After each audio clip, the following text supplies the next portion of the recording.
Here we have a SAT math problem. Okay, let's go to the question. Let f of x equals to 42 times a over 21 raised to the power of x positive b positive c. How many times does the graph of the given function in the xy plane cross the x-axis where a, b and c are integer constants such that a is greater than 21, b is less than 0 and c is less than b. I think we can use a Desmos graphing calculator to solve this problem. Let's go to Desmos. Let me give the function f of x as input. Okay, let me type it. That is f of x equals to 42 times a divided by 21, and it has to be raised to the power of x positive b. Okay, let me do it. Positive c. Okay, click on all to get the sliders for the values of a, b and c.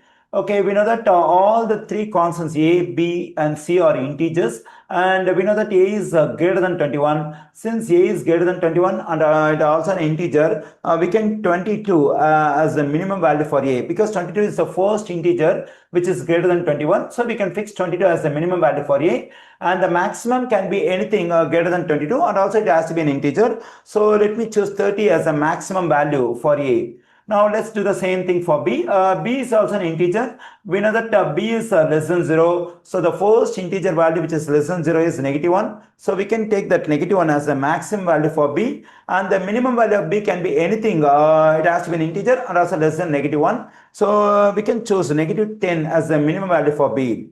And now let's go to c. C is also an integer. C has to be less than b. Okay, we have taken -1 as the maximum value for b. Then the maximum value of c has to be any integer which is less than -1. Okay, now let me choose a -2, because -2 is an integer and also it is less than the value -1 that we have taken as maximum value for b. Okay, the minimum value of c can be any integer which is less than -2. Let me take a -10 as the minimum value for c. Okay, here I have set up values for a, b and c. Here I have taken a equals to 22, which is an integer and also greater than 21.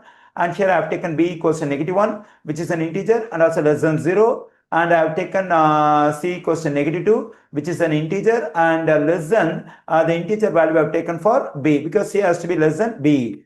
Okay, for these values of a, b and c, the graph of the given function crosses the x-axis at only one point over here.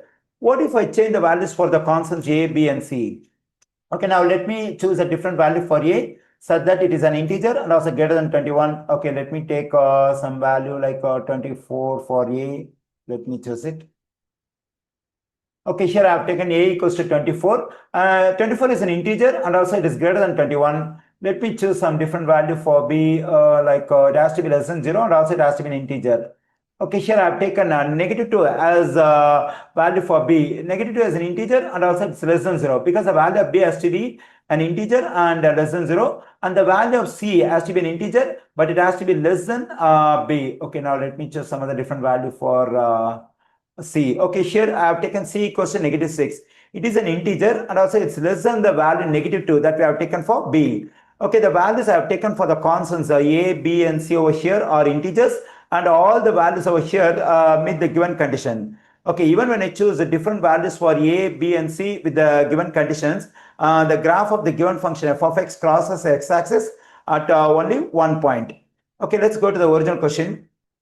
According to the question, we have to find how many times the graph of the given function crosses the x-axis with the conditions we have over here. From Desmos, we got it, the graph of the given function crosses the x-axis at only once. We find once in answer choice B. The correct answer choice for this question is B.